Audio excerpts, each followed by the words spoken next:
Today we're heading north on New Hampshire's Route 16 just past Pinkham Notch. Our journey takes us to the base of Mount Washington, where we'll stop at the famous Auto Road Visitor Center and Gift Shop, the perfect place to take in the view.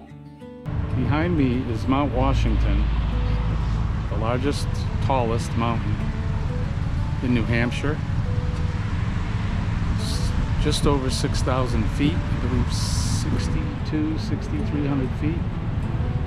There's an auto road you can drive up to the summit. It'll cost $36 per car. It's a good trip. We won't be doing that today, but it's a good trip. I would suggest doing it sometime in the summer. It's a lot of fun. You never know what the weather is at the summit. The weather gets crazy up there. Definitely wear a sweater, a windbreaker, or around this time of year, I'd even bring something a little heavier, a little warmer, just in case. You never know. It could be just as warm as it is here at the bottom, but it could get up top and it could be cold. So that's the Mount Washington and the Mount Washington Auto Road.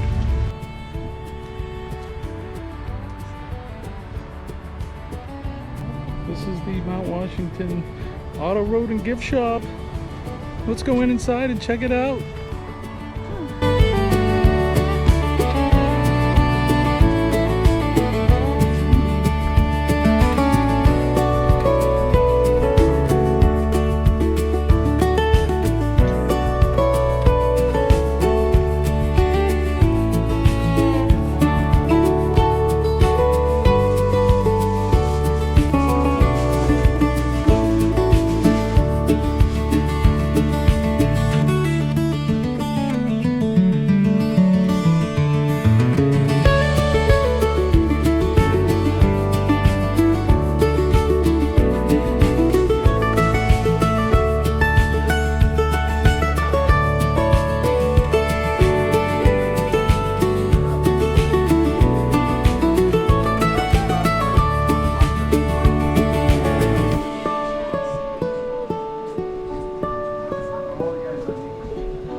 They have the first automobile up Mount Washington.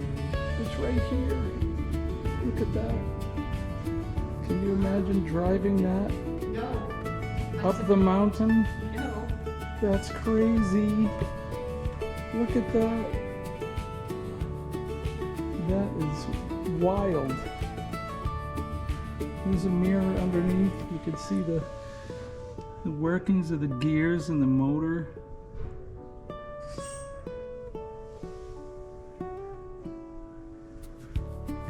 That's crazy. Let's see. What is it? Is it steam powered? Locomobile, $600. Is ready for delivery. Is necessary economy. Every horse user to moderate the means. Its speed and radius of travel is double at any equivalent expenditure in horse traction.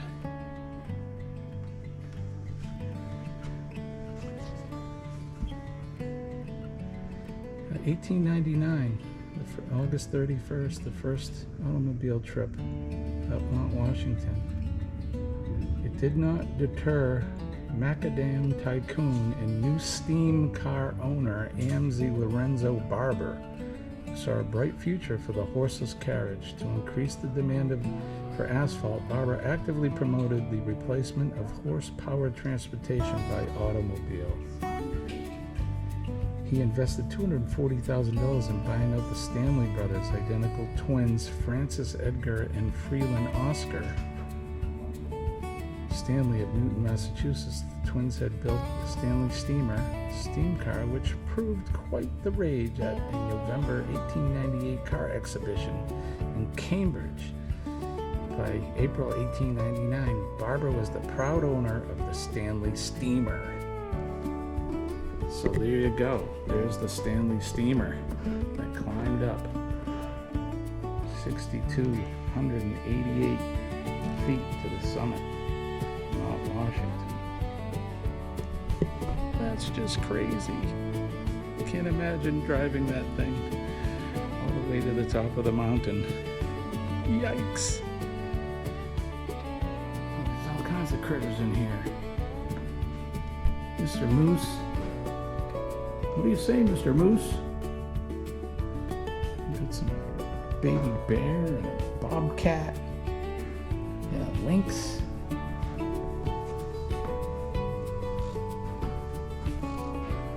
Craziness.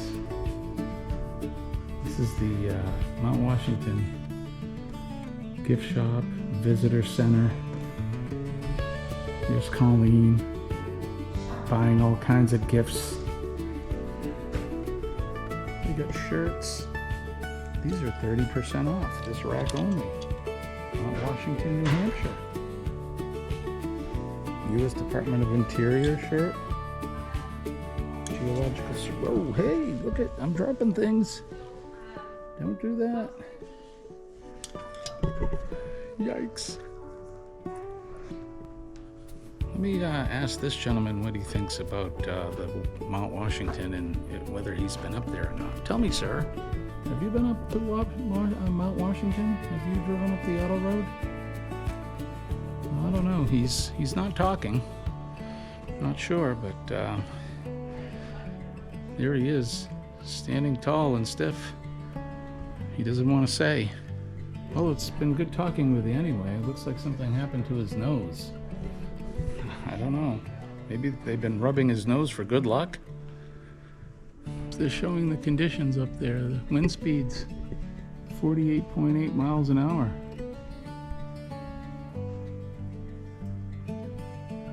Temperature is 49.3 degrees. So like I said, you definitely want to bring a sweater or even a warmer jacket.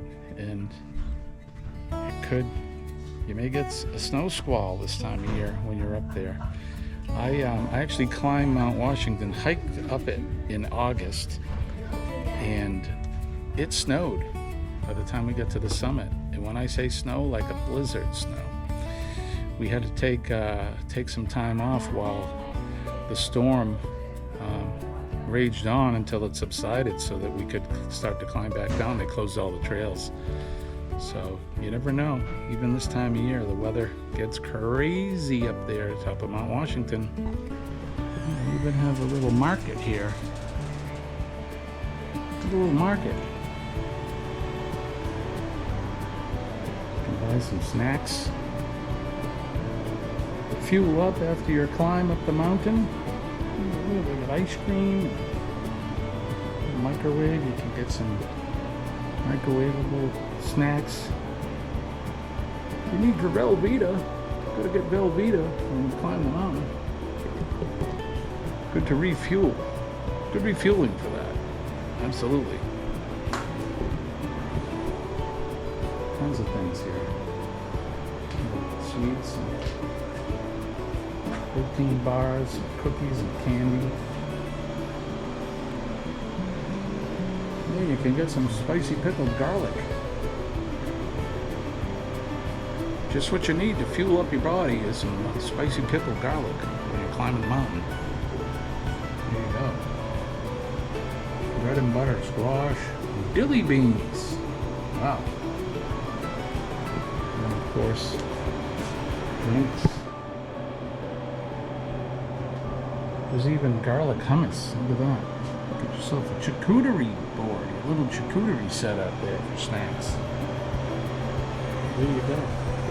Alright, so they also have an outfitter shop here on the lower level of the visitor center. We'll take a walk down there and we'll see what they have to offer.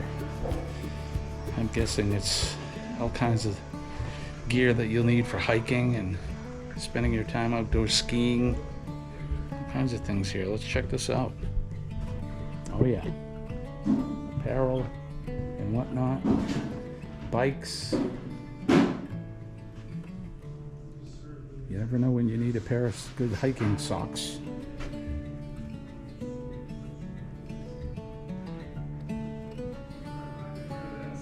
We got some backpacks and things, all kinds of outerwear.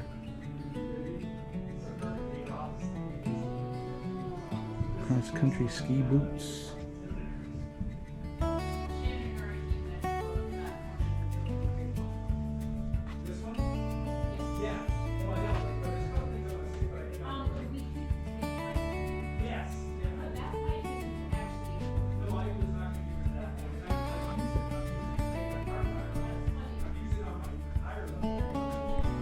Kinds of outerwear and some snow pants.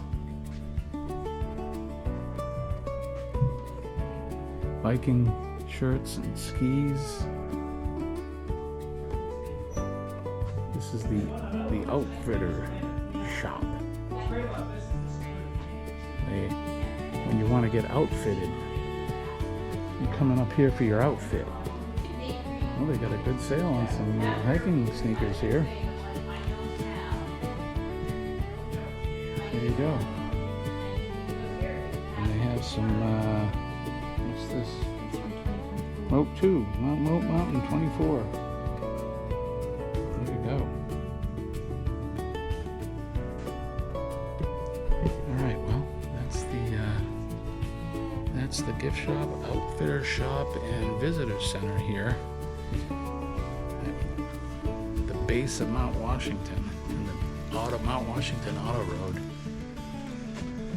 See it right out the window there.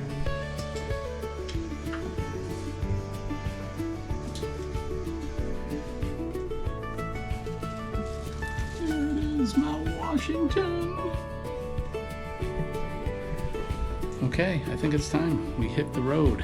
Colleen's got her hat, and we'll get back in the Jeep and we'll head a little bit north before we turn back and head back towards the RV.